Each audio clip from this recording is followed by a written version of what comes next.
You said you were only going to tell one joke. Honestly. So far, I'm away from that too. So far, it's just turned out by happenstance that everyone speaking today has a gimmick. Or what I believe in show business is called a shtick. Is that correct, Barry? Yes, he's nodded. Nodded off. So we had a parrot joke to start with, and then we had some reading of poetry. And my shtick today is a bit of old-fashioned visual assistance, because you will see that on your tables you have photocopies. And keeping in the mood of austerity, there is not a photocopy for each person. There is one photocopy for each two of you to share. Yes? So I just wonder how many of you recognize this picture? Yeah? The death of General Wolfe. Now, I've got to say that I think one of the most overused words in the English language at the moment is iconic.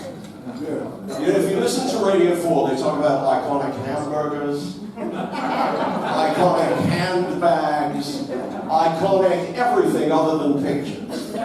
And this is the most iconic picture of the 18th century. When it was shown at the Royal Academy in 1771, it created a huge sensation. So much so that Benjamin West, the artist, had to paint 6 versions of it because the demand was so high. But what West, who I've written a book about, what West realized was that whilst you could make money painting pictures, you could probably make more money by making engravings that reproduced the picture and selling them to the rising middle classes. The consequent engraving became the most widely distributed image of the 18th century. And it provides an incredible insight into various aspects of life in the 18th century. One of them I'm going to talk about very briefly is what it tells us about money. Because comparing money across the centuries is always quite interesting. You know, you read a Jane Austen novel and they talk about someone being worth £2,000 a year. And you sort of think, is that a lot? Or is that a little? And when you try to look it up in a price comparison table, it either shows you a multiple of 100 or 1,200, which is not terribly helpful. And part of the difficulty with comparing prices across the centuries is that some things that were very, very, very cheap in the 18th century, like labor, are now very expensive. Some things that we have now, like televisions, didn't exist in the 18th century, so it's hard to make a comparison in terms of prices. Now, when the engraving of the Death of Wolfe went on sale, it was being sold for a guinea. And I wondered, well, gosh, is a guinea expensive? What could I compare it to? Well, I looked at Boswell's London Diary, and it recounts how when Boswell, as the ultimate young man on make, came to London, the first thing he had to buy was a beautiful sword, because anyone who aspired to be a gentleman had to own a sword. He went to the royal swordmaker and bought a silver-hilted sword, which cost him 5 guineas. That's a super luxury item. So a sword costs 5 times as much as a black and white engraving. Now, what does that mean? Does that mean that engravings were expensive or that swords were cheap? It's very hard to tell. But what we can tell is that a guinea engraving was really only for the top layer of society. This was at a time when you could live a gentlemanly lifestyle for £200 a year. So to spend 1/200th of that on one black and white engraving was quite a significant investment. The people who really counted in the 18th century earned over £1,000 a year. And interestingly enough, there were about 5,000 of them. So that's 1/10 of 1% of the population were the elite. It's the same proportion today. And it was the same proportion during the Roman Empire. So we are stuck with 1/10 of 1%.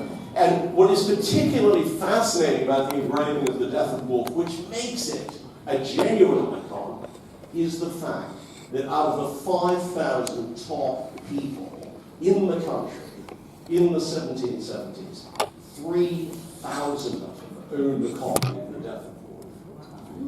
And that really is what many people would call a level of penetration that television networks only dream about. So, Strictly has got nothing at all on the death of Wolfe.